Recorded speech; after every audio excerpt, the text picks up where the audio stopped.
তৃণমূলের ছত্রছায়া থেকে কিছুজন বিজেপি করছে, লাভপুরের সভা থেকে বললেন বিধায়ক।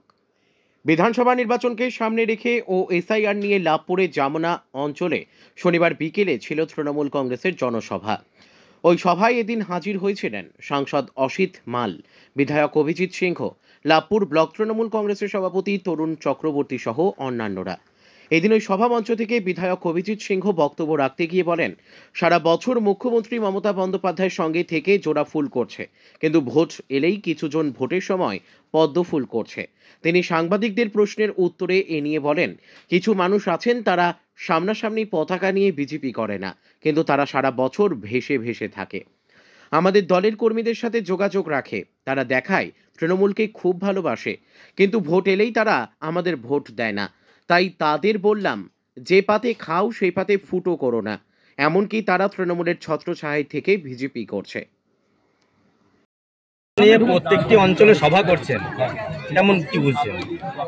দেখুন, আমি আপনাদের একটা কথা বলি, সেটা হচ্ছে যে এসআইআর নিয়ে একটা বিভ্রান্তি, আতঙ্ক আছে এবং খুব স্বাভাবিক কারণেই আছে। তার কারণ 2002 সালের কথা আছে, 11টা ডকুমেন্টসের কথা আছে। অনেকে 2002 সালের নাম হয়তো নেই, কোনো কারণে কিন্তু বাইরে ছিলেন বা ভোট দিয়েছেন আবার নাম নাই। এগুলো তো আপনাদের মিডিয়ার মাধ্যমেই আমরা দেখতে পাচ্ছি, আপনারাই তো মিডিয়াতে দেখাচ্ছেন এগুলো।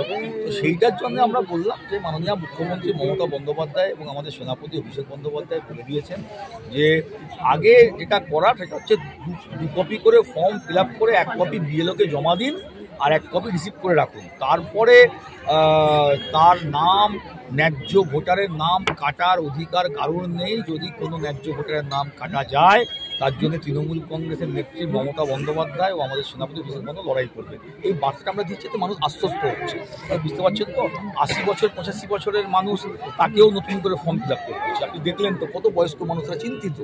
তো সেইটার কারণেই যথেষ্ট মানুষ আসছেন, তারা শুনছেন এবং তারা আশ্বস্ত হচ্ছেন যে হ্যাঁ, আমাদের পাশে তৃণমূল কংগ্রেস আছে, আমাদের পাশে মমতা বন্দ্যোপাধ্যায়। আর তো কোনো দল বলছে না, আর তো যে না কোনো চিন্তা নেই, ভয় করো না, নাম বাদ যাবে না, এ কথা তো কেউ বলছে না। একমাত্র তো আমাদের নেত্রী মমতা বন্দ্যোপাধ্যায় এবং আমাদের সেনাপতি অভিষেক বন্দ্যোপাধ্যায় বলছেন যে ন্যায্য ভোটারের নাম বাদ দিয়ে দেবো না। আর বাকি তো সব দল বলছে নাম বাদ দেবো, কেউ বলছে 1 কোটি, কেউ বলছে 1,25,00,000, এইসব নানা রকম কথা বলছে।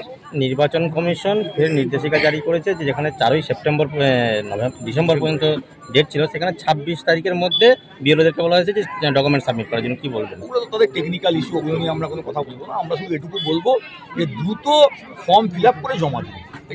দাদা, আপনাকে বলতে শোনা গেল যে সারা বছর জোড়া ফুল এবং ভোটের সময় পদ্ম ফুল কারা? কিছু মানুষ আছেন, তারা সামনাসামনি পতাকা নিয়ে বিজেপি করে না।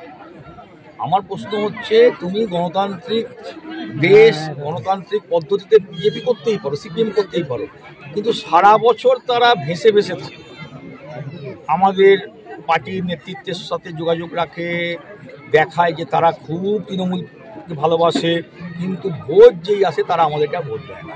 সেই জন্যই বললাম যে পাতে খাও সে পাত ফুটো করো না, যার নুন খাও তার গুণ নাও। তৃণমূলের ছত্রছায়া থেকে তারা বিজেপি করছে। আছে তো মানুষ, বললাম তো, তারা ভেসে থাকে। তারা যদি বিজেপির পার্টি অফিস করে পতাকা নিয়ে করতে পারে, স্বাগতম, গণতন্ত্রে তা করে না, সেটা করে না। কিন্তু তারা যেটা করে সেটা হচ্ছে ওই তৃণমূলের গায়ে গা লাগিয়ে থাকবে আর ভোটের সময় চুপ করে গিয়ে বিজেপিকে ভোট দিতে পারে। দলটা করো না, সংগঠনটা করো না, অসুবিধা কি আছে? ঠিক আছে।